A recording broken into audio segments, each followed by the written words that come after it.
It's been 20 years now since the worst of the gang violence in Little Rock, when the neighborhood south of Interstate 630 crackled with gunfire and the streets ran with blood.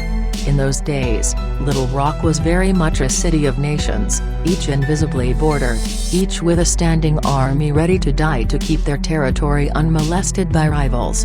In 1993, the number of homicides in the city spiked to a record high of 76, then the highest per capita murder rate in the country.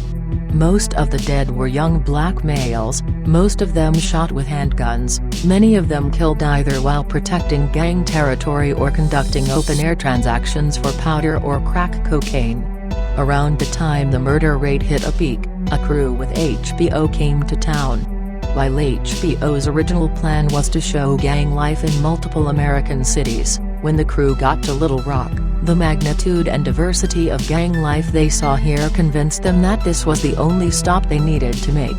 The resulting documentary, Gang War, Bangin in Little Rock, debuted in 1994 and gave the city a lasting black eye, driving away business and accelerating the white flight that had been going on for years. But, as several of those we've talked with have noted, it also made the issue of gangs and gang violence in the city impossible to ignore. We have left behind those bloody days, thank God. Not the gangs, however.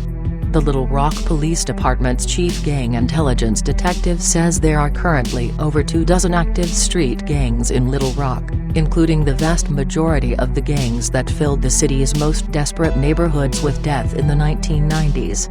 Don't be mistaken, this is a problem that has gone somewhat quiet, not one that was cured.